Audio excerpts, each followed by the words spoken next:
Welcome to this memorial service where we remember Dr. Bill DeArmond, his life, and his 45 years of dedicated service to Southwestern College. I want to extend my special welcome and our sympathy to Bill's wife, Angela Messenger DeArmond, Angela's son, Adam Messenger, and Adam's wife, Liz Sadler.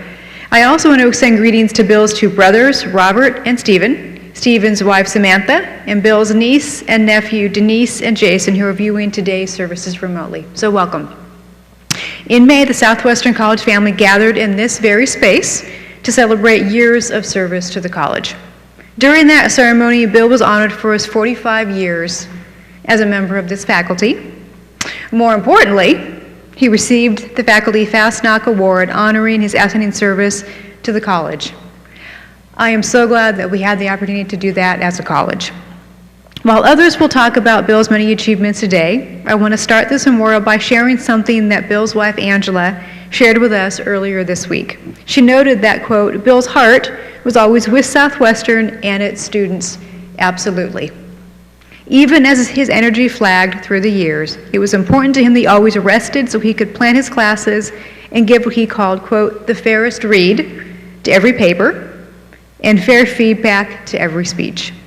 He was hard on his students in the beginning of the semester, but always was anxious to not give an underrated read to any paper, to take the time and the care for our students in that capacity is simply outstanding.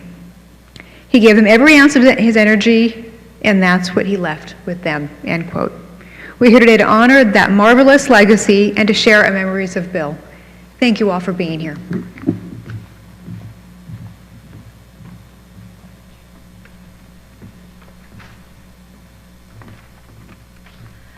I'm reading on behalf of Gabe Gonzalez. An ode to Bill. My name is Gabe Gonzalez, and I was a student of Bill DeArmond through my academic career from 2019 to 2023. And I truly believe that without his inclusion within my life, I would not be where I am currently, which is a graduate program in cinema studies. When I first began attending Southwestern, Bill's Introduction to Western Cinema was the first class I had in my academic schedule. And I walked into it thinking there was going to be a conversational class about cinema, and boy, I was wrong. We spoke about movies rather briefly, with Bill wanting us to put most of our attention towards showing the movies they adored and thought fitted the best within the criteria he provided for class, wanting us to provide extensive papers that ushered out our thoughts behind the cinematic creativity that he loved with so much of his being. At first, I thought the papers he wanted were too much for this type of course, but then I came to realize that they helped to push me into the realm of academic writing and helped clarify how I criticize media through a more meaningful and intelligent lens.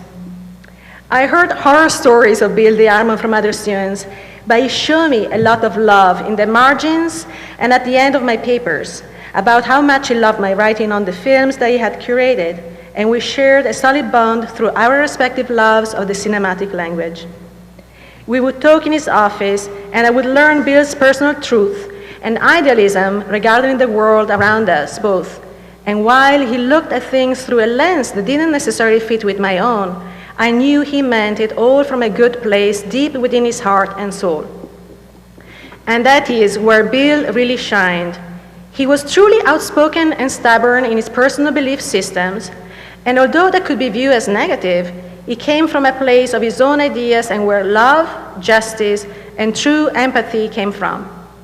As much as Bill loved his films that he spent his whole life watching, he also loved his students and tried to push them as much as he could to get them to do better. He loved Southwestern as a whole, and would discuss at great length how he wanted to see this place thrive and showcase itself as a golden example of what a private university could be. He loved animals, donating to various animal rights organizations, and talking about how much he cared about his elderly cat, and going on tirades about how animal abusers were criminals. He loved his wife, who he could tell me about almost every time we met, detailing her latest status and how she was doing. There never seemed to be a time when she wasn't somewhere on his mind, and a clear view that he would do anything and everything for her. He was, simply put, one of the best people to have in your corner of the ring.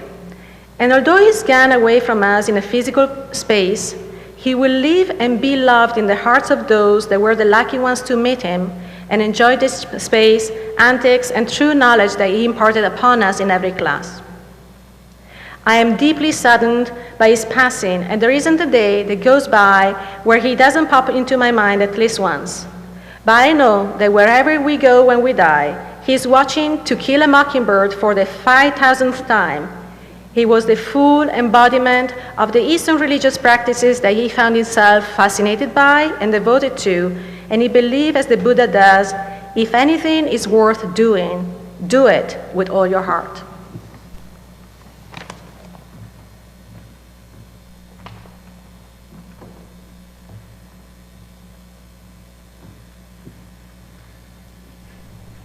Glad to see so many here and watching online. My name is Charles Osen. I graduated from Southwestern in 1994.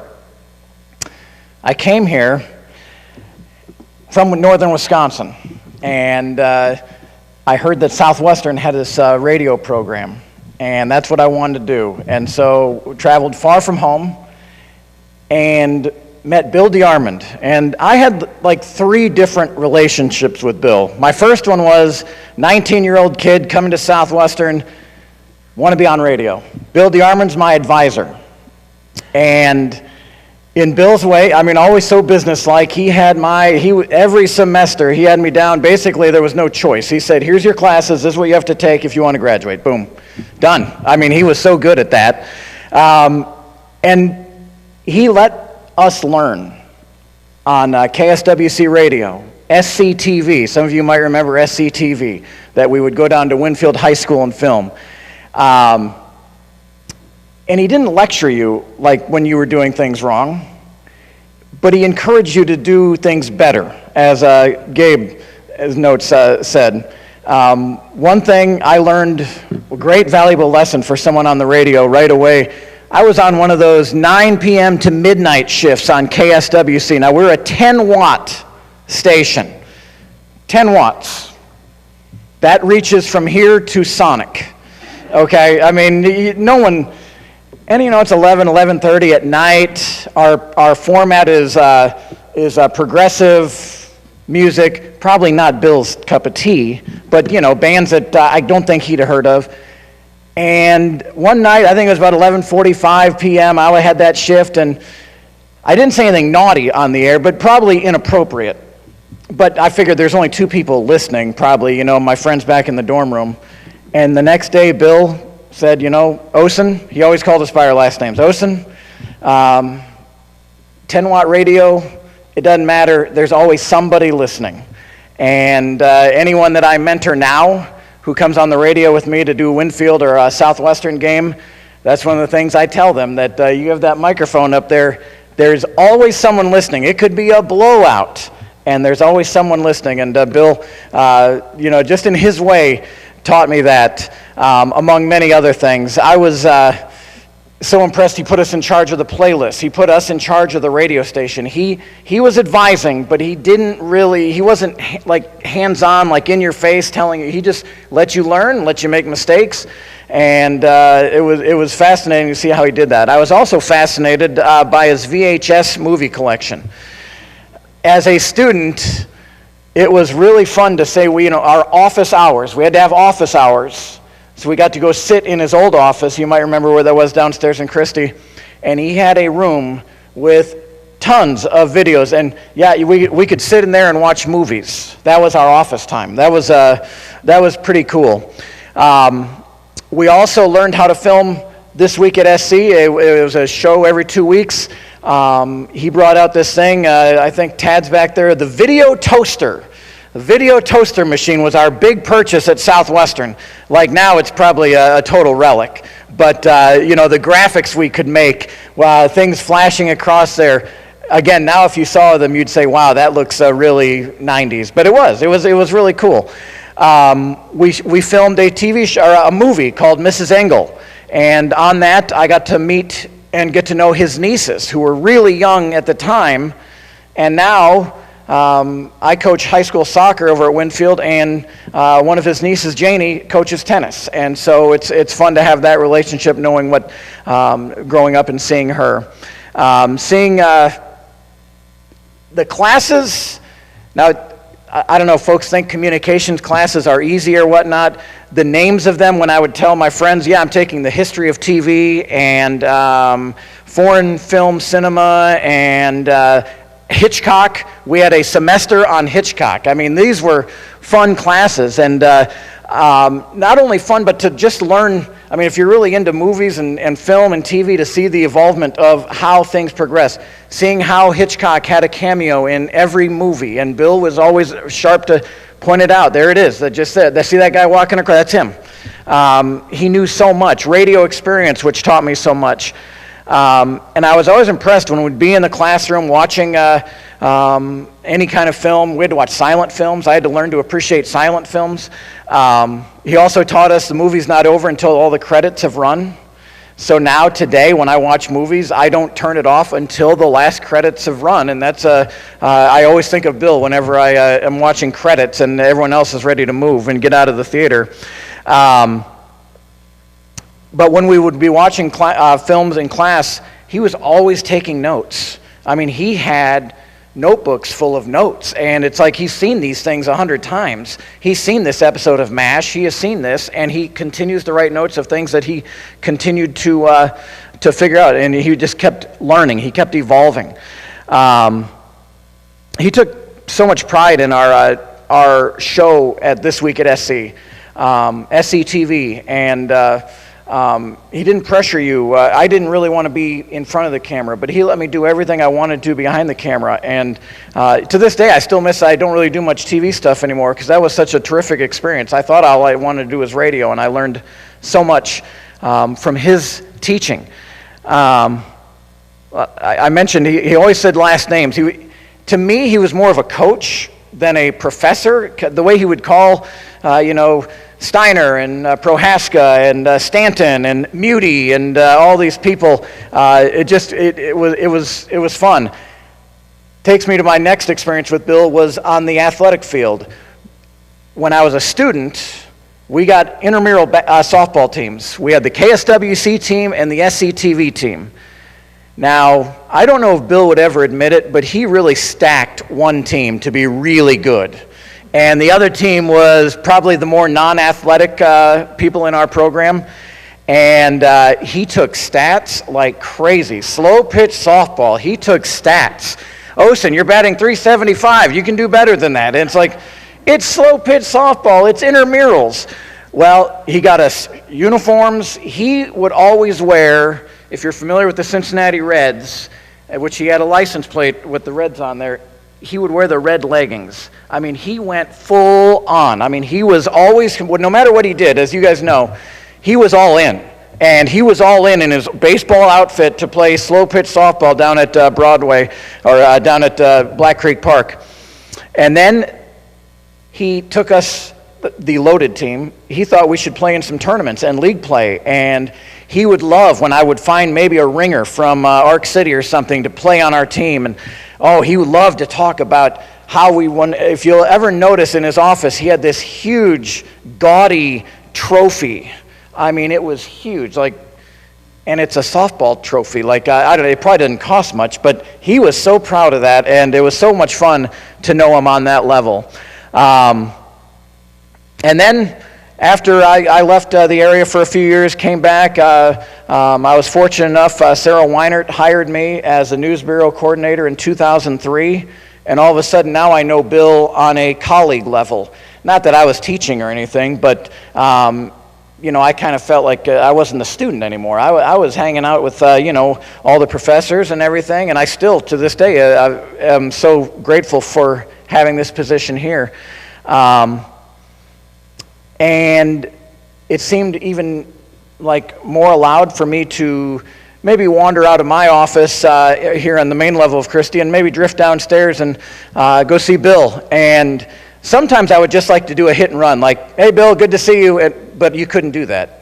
It was always go inside, sit down, I'd head back to the office like 30 minutes later and have to tell Sarah that I was in a very deep conversation with Bill. You know, we were talking about school, but we were talking about sports pretty much than anything. He was so passionate about sports. So I mentioned the Cincinnati Reds. He had a Cincinnati Reds license plate. I'm an Atlanta Braves fan. Well, my team, through the time me being here, has been a lot better than Cincinnati, and he kind of grew into a Braves fan, and he would tell me the minor league report, who's coming up from AA, who's coming up from AAA. He knew more than I did about my own team. I thought it was kind of funny. I'd gotten an email from Bill. This was not out of the ordinary. He would email me from time to time, but the emails weren't like, really liked your press release or I listened to you on the radio. It was never that. His emails to me were very similar to this. Kentucky has bombed out on a roster for next year. He was a big Kentucky fan. They have 5 freshmen in the top 25, but they lost their entire team to transfers or the NBA. They only have 7 scholarship players and a few questionable. They offered a dozen transfer portal players offers, and they all turned down Kentucky. This could be a very interesting season with so few players. Maybe Calipari isn't the draw he once was, Bill. Those were the emails I would get from Bill about Braves baseball or Kentucky. I would try to sneak in some Kansas Jayhawk talk, but usually he wanted to talk about Kentucky and whatnot. It was so much fun just sitting in his office and talking sports. His knowledge, again, he was just all in on whatever he was doing. I was so grateful. President Fromgen mentioned we were able to honor Bill for his 45 years of service in April or May. And I always like telling people how I feel. And sometimes people think I'm full of it, but I really never want to miss an opportunity to tell folks how important they are to me. And Bill, he was different. You couldn't just go in there and just have, I didn't feel like I could just have this really deep heart-to-heart talk, because our conversations were about TV or movies or sports. And I still recall walking up there with him and being able to tell him how important he has been to me. And I've been on the radio. I've had a gig on the radio for 22 years, and that's all because Bill DeArmond showed me how to do things the right way and how to be professional. And I am so grateful that I had the opportunity, that we as a college got to honor him, and that I had those moments to share with him how much he meant to me. Of course, he very unassuming. He didn't, he's like, okay, well, the Braves play tonight at 7 o'clock. So, the pitching matchups are this.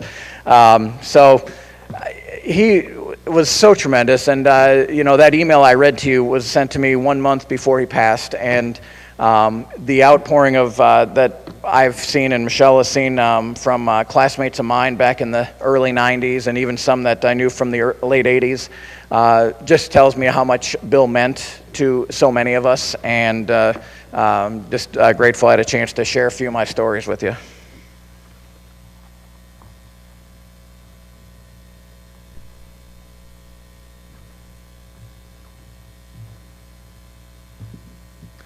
Good afternoon. I met Bill in 2019. He was on the search committee that I interviewed with. When I was hired, he welcomed me with open arms. Now that's very important, very important. I've been around the block a few times, but we all need help. And Bill was always very generous and kind and unselfish. Now, early on, I can't remember if I'd been here 1 or 2 semesters, I had a problem with the copy machine. Well, copy machines break down, and I didn't know who I should go to ask help, so on and so forth. And then I thought, go down the hall and ask Bill. He'll help you. And sure enough, I went, opened the door. Bill, I got a problem. This copy machine isn't working. I need copies and so on and so forth. He dropped what he was doing. He didn't feel like I was intruding or anything like that. We went down to the copy room, deal with the copy machine.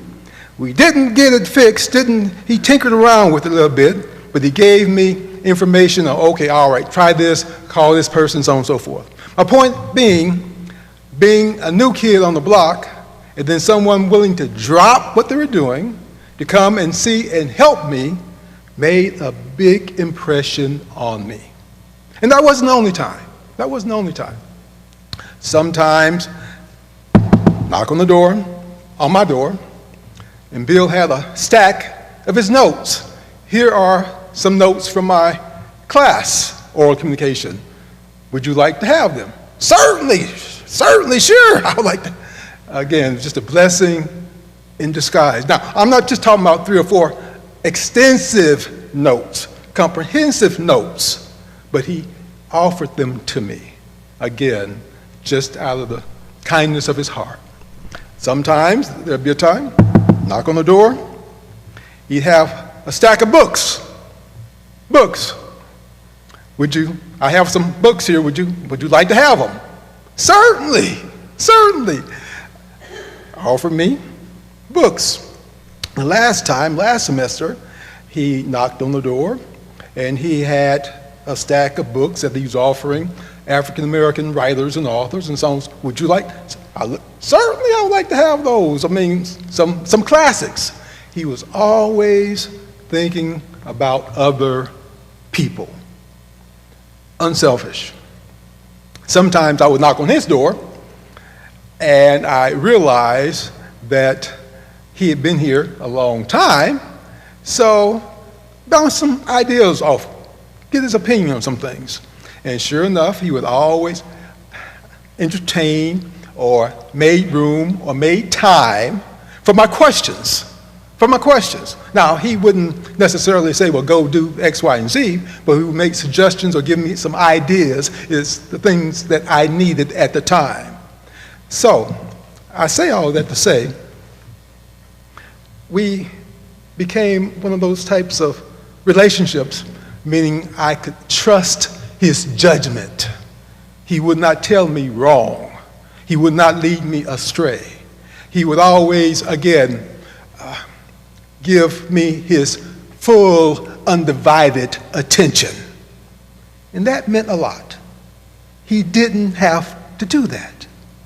He did not have to do that. And then, in addition, from time to time, often, his office is down the hall from mine, and I would walk by his office, peek in the window. Bill was constantly reading. He had a certain position that he was comfortable in, and I'm saying all that to say is, I learned valuable lessons from him. Preparation. Even though, again, he had been here many years, he still took the time to prepare. Early in the morning, way back when I had an 8 o'clock class or 9:20 class, whatever, still, come in early, Bill was here. And I thought that, now I realized he had 8 o'clock class, but I would try to get here at a certain time, and Bill was in the office reading, preparing, getting ready. Again, in summary, in conclusion, Bill was a kind, considerate, supportive, unselfish man. Many years ago, Louis Armstrong came up with the tune, "It's a Wonderful World." Bill was a wonderful man. Thank you.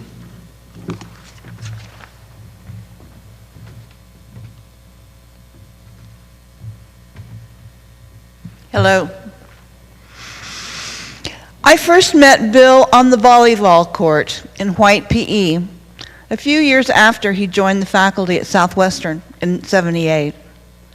At that time, a group of faculty members and their spouses had kind of an intramural event every Friday night, playing volleyball and basketball. You may remember that Bill was quite tall, and quite athletic, pretty strong. During a particularly intense play one night, I was moving backward from the net as Bill was moving forward from the back to return a fast, sharp volley, and we both leapt for the ball, colliding in midair. I pretty much just bounced off of him, skidded across the floor, burned my arm. Because winning was important to him, Bill finished returning the volley and winning the point, and then he turned around to ask me if I was all right. Years later, whenever I particularly needed to engage or engender his cooperation, I would remind him of that little event. Bill came to the college to teach speech and organized the oral interpretation program that was part of a competitive forensics team we had at the time. In collaboration with the then drama professor Darnell Latt, he coached the team to many awards. He and Darnell also collaborated on campus productions, most significant being an original dramatization of Ray Bradbury's Fahrenheit 451.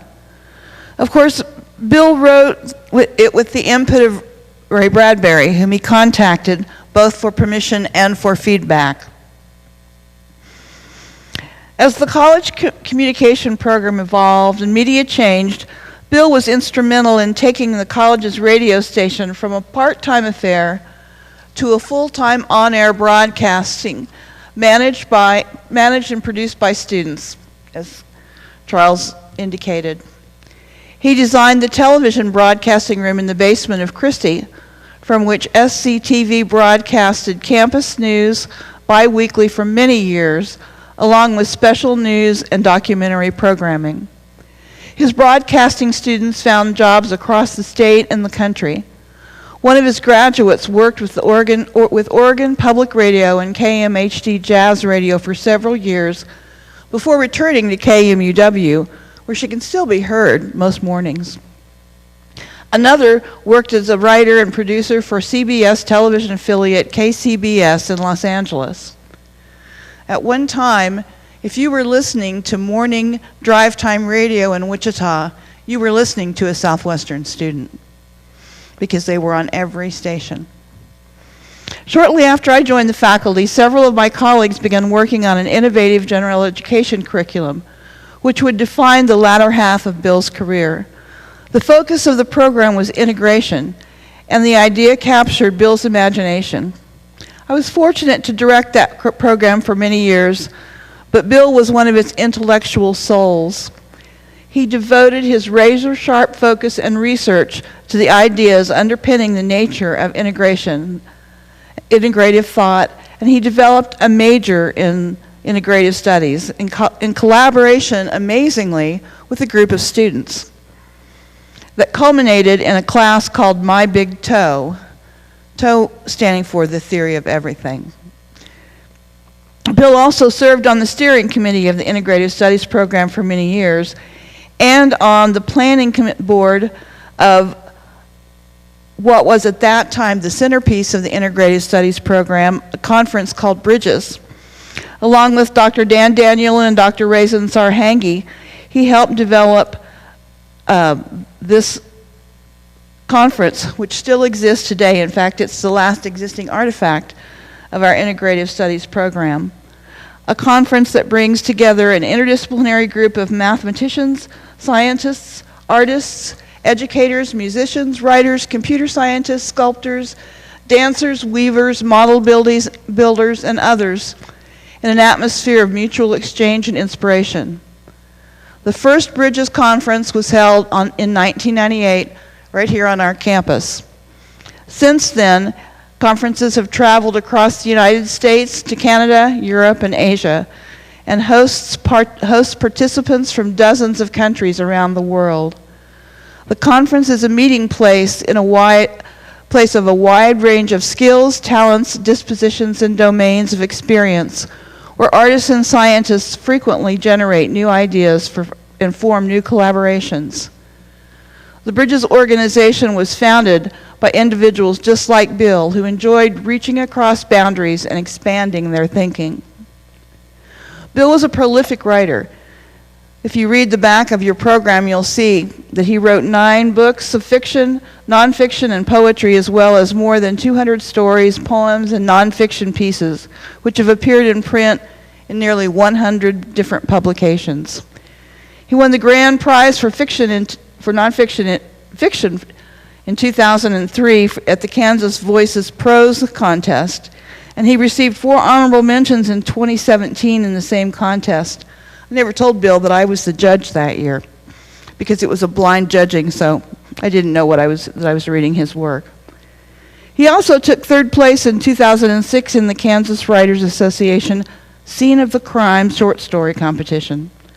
When I cleaned out his office this summer, I found meticulous records of submissions, publications, and drafts unlike any I've ever seen before. Alone and in collaboration with his colleagues, Bill's work touched lives around the world. But the most important lives to him were always those of his students. He was a taskmaster and feared by some, but he gave his best to each class, to each assignment, and to each student. And of course, he expected the same in return. Those who were willing to take advantage of this generous gift found a tireless mentor and lifetime friendship. I was fortunate to have Bill as a colleague. During the years I served as Director of Integrative Studies and later as his division chair, I came to rely on his solid work ethic and relentless intellect for support, as well as for the kind of challenging questions that ensure accountability.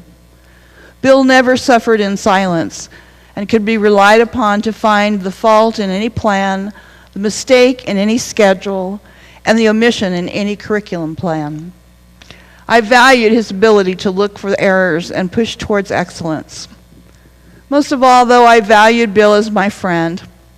He was always ready to kick around an idea with me, read my poetry, or tell me I was on the wrong track with a plan. From the day we met on the volleyball court to the conversation we had in his office just weeks before he died, he was my friend, mentor, advisor, advocate, teammate. I was blessed to know him for 40 years, and I will miss him.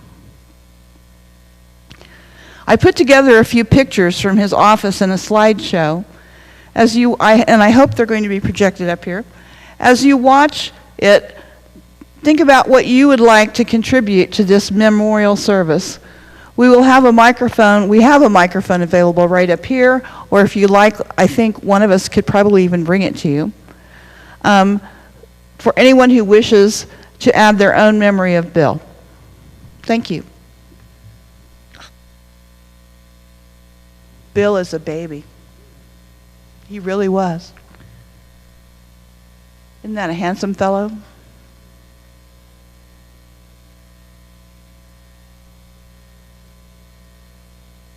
This was the only yearbook picture I could find of him. The man was a master of avoiding the camera, but you can see him in the very back there with his SCTV staff.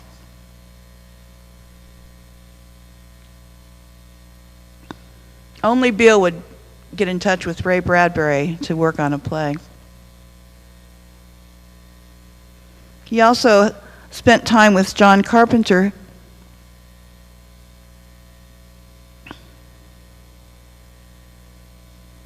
These are just 2 of his many 6 of his many publications. And his awards.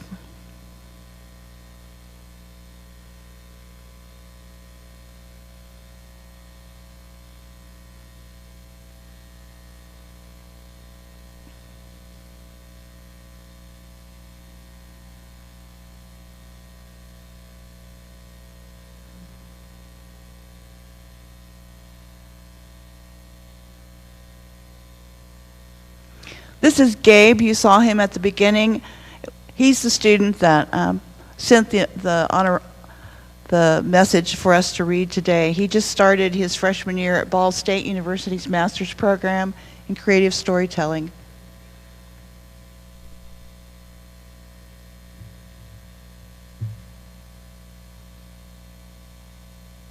see. Who would like to come up and share a memory of Bill, or is there someone who would like for me to bring them the microphone?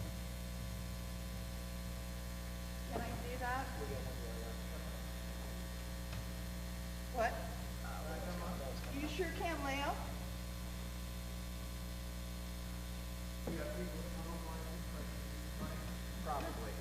That will help. Hi, all. I came to Southwestern in '87, and this was something I didn't think about until you talked about Bill's athleticism. And in '88 or so, second year I was here, we did Grease, and Grease was nuts. There was a jukebox that was 16 feet high. There was a turntable, an 8-foot turntable that would turn around and be a booth in a diner. There were 2 cars on stage. One of them was a little kit car that looked like an old MG. The other one was a Kaiser, a car so big its logo was a buffalo. And Roger Moon's dad brought it in from out of town on a flatbed and brought it up to the side of the building, and the football team showed up with a huge rope to drag it up there. And I remember standing in the doorway sort of directing people, because somebody was inside the car and they had to turn it right or left so that it could back up the hill. And I remember Bill DeArmond standing outside in the parking lot right there watching the thing, and he was just he just couldn't hold still. He needed to, and at one point it got a little bit too close to the edge, and he comes running over, and he's twitching away at the thing like, no,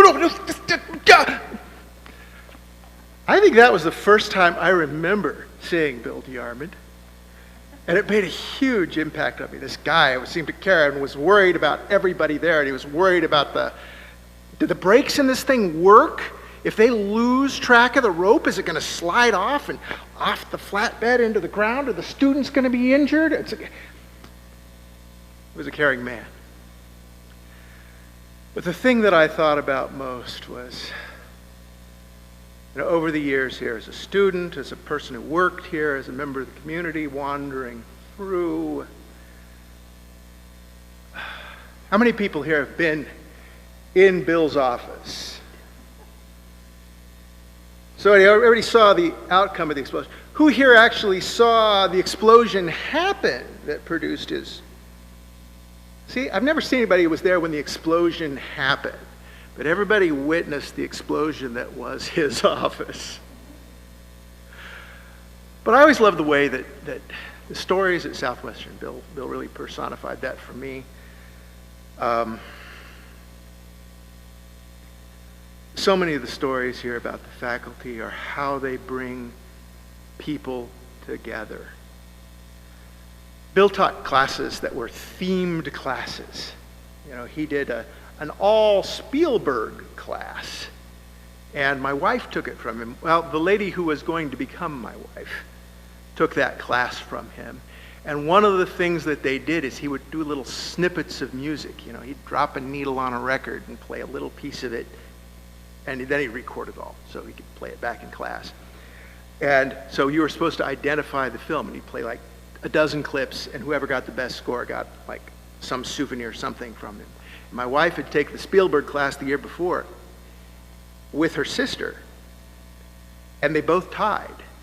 And this is the story that I believe that I know, but it might not be true since my family has some storytelling traditions of dubious character. But Jessica and Amanda both took the class. They both tied.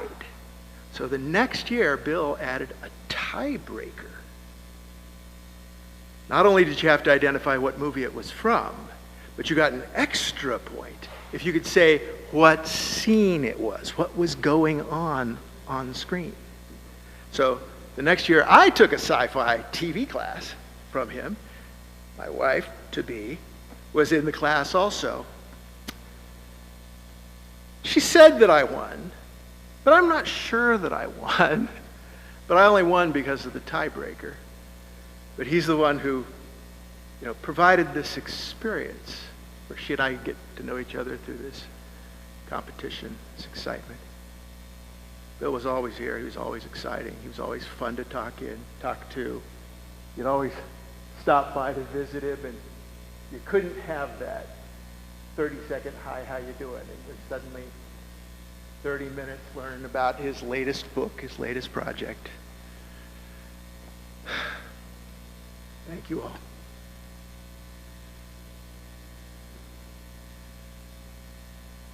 Well, don't want to be on camera. I have the microphone already to you.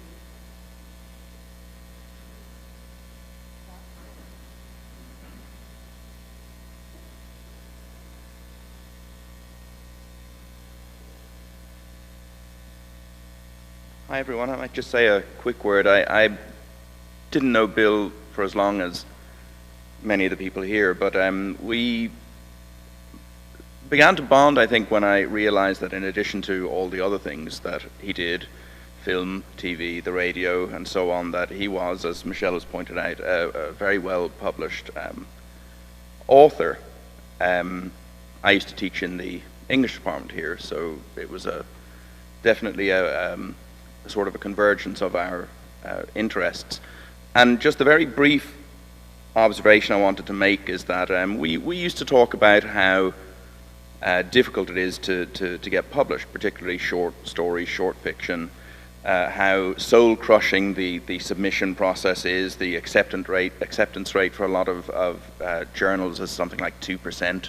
So, you know, for every 100 manuscripts they get, they're maybe publishing one or two of them. And it sort of means as well that when you send out manuscripts, you're sending out a manuscript to 100 places and maybe getting it accepted once or twice out of those 100 submissions that you're making. And that's sort of the typical way that submissions work. But in the last, I'm sure Bill would have had something to say had that happened. Yeah. But there has been in the last few years, and this is the brief observation I want to make, some changes in the way submissions are done. And I hadn't realized it until Bill talked to me about it, but the way some journals work now, not many, but some, is that the submissions will actually be assessed by the people making the submissions. So they'll split them into groups, maybe 30 or 40 people, and that group of 30 or 40 people will assess the submissions of all the people in the group, give feedback, and then there will be rounds of revisions, more feedback, more revisions, and so on. It's a way, I guess, to help reduce the staff needed for publications and so on. And for anybody who's been involved in any sort of revision process, you know how soul-destroying that process is. But Bill was fascinated by this process and used to seek out journals that use this process. And it occurred to me, eventually, at first I just thought he was, well, insane, but it occurred to me after a little while that the reason he used to seek out these journals is because he was always, and I think many of you will recognize this, he was always genuinely interested in what other people had to say. And so for him, this was another way, to experience that in an area that he loved. He loved reading, as has been pointed out, and writing. And I always meant to try to spend more time with Bill and talk about writing, and of course, as often happens, well, I'm sorry I never got around to it. Thanks, everyone.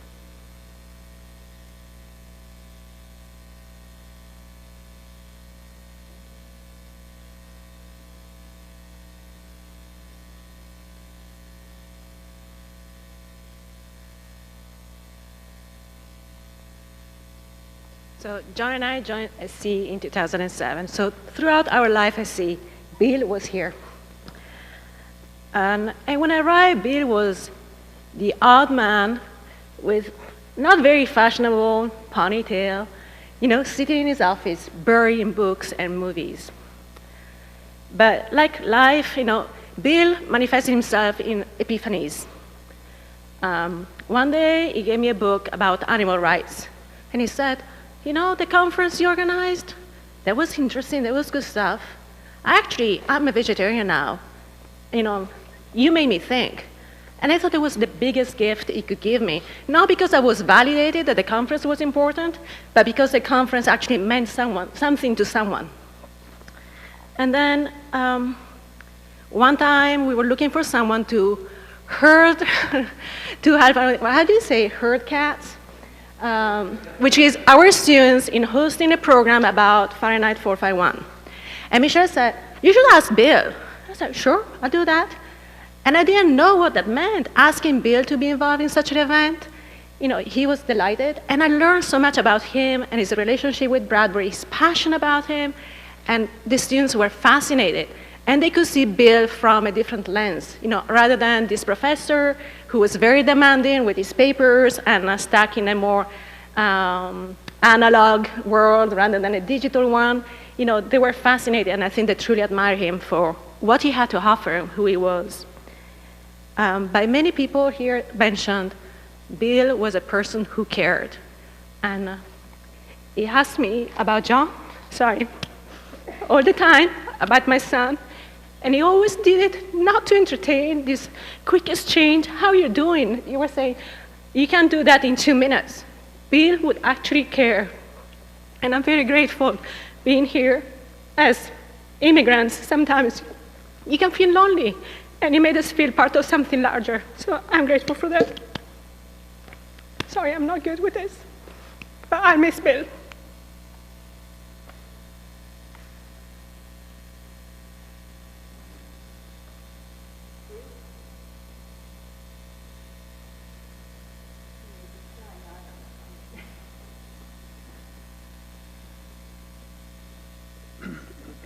My name is Bruce Blake. I had the privilege of being around this place for a few years, but I want to speak on behalf of, if you can believe it, DeArmond.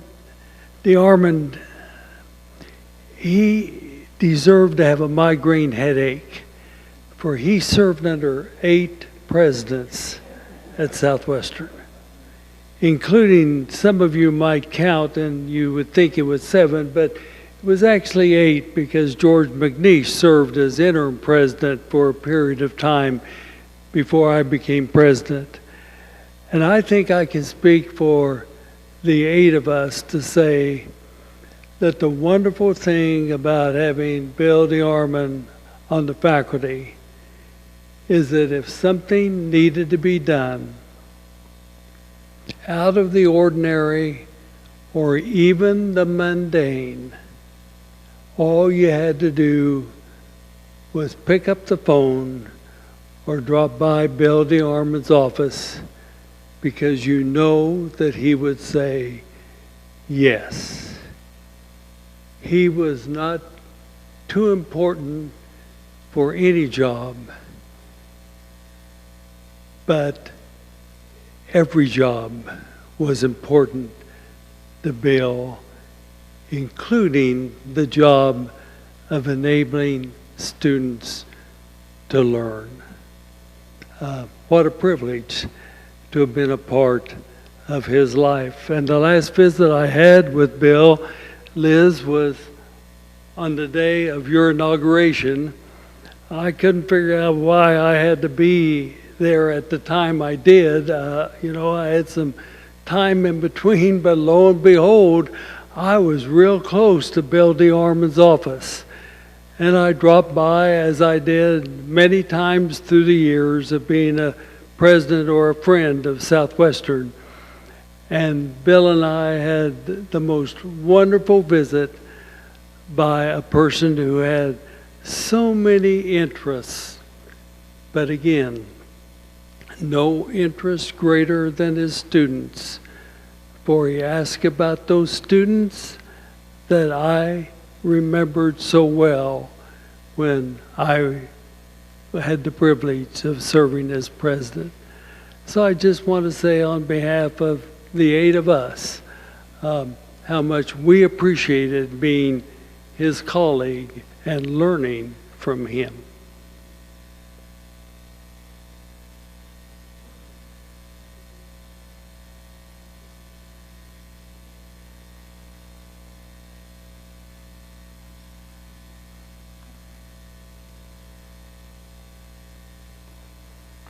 So most of you who know me, my name is Lonnie Boyd. I work here at Southwestern College. know that I'm a builder and that that's part of my story. What I usually leave out is that I was a apathetic 18-year-old builder. I wasn't super excited about coming to Southwestern because at that time, the fact that it was legacy and such a big part of my family was kind of, you know, it was a stumbling block for me. Thank goodness for faculty like Bill DeArmond and Sandy Feinstein and Troy Boucher, who cared about our students, cared about us, wanted us to succeed, brought their passion to the classroom every single day. And it made you want to work harder. There's nothing better than putting we used to call them moron movies. It was, it was one of the assignments that Bill would have his mass comm majors do. Getting a laugh from him at the back of the room was the best thing ever. That was A+ feeling. Whether or not you had notes or anything, that didn't matter. The fact that you got him to react in a positive way meant everything. I can also attest to what my former classmate Charles said. Bill was always listening. I remember being late for a radio shift and there was about 15 minutes of dead air and I thought, oh, okay, nobody heard that. It was like 3 o'clock in the afternoon. Students are, the student athletes are practicing, other people are working. Nobody's listening at 3 o'clock in the afternoon. Bill was listening. I got a note about it. I have to say too that I can also attest to the fact that he always kept up with his graduates. He was so thrilled. My first job out of college was only tangentially connected to having come through the mass communications program, but I was working for our local newspaper conglomerate owned by the Seton family, and he was just thrilled. He was thrilled because I was doing what I learned to do, and even though when it came time in our journey together for us to become colleagues here at Southwestern, he was so thrilled for that opportunity for me, but I think in the back of his head he was always a little disappointed that he couldn't add me to that roster of his graduates that really pursued the mass communications route. I'll close by saying that I too had the honor of having my last conversation with Bill in this space, in that event in which he was honored as being the outstanding faculty member. And he shared with me a very special memory that he had of my dad, who they'd all also worked together. And it was just a really special moment and one that I will never forget. But the thing that made it so impressionable to me was that it was really important for me to know this story about my dad. I would have never known it if he hadn't told it to me. But it was very important to him that I know about this interaction that they had with each other. And I'm so grateful for that gift and grateful for the life that he brought and shared with Southwestern. Thank you.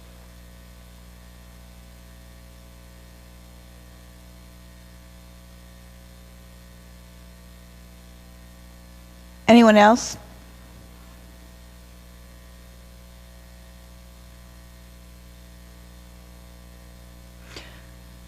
I want to thank you all for coming and sharing your stories with us, with Bill's family, and with his family listening online.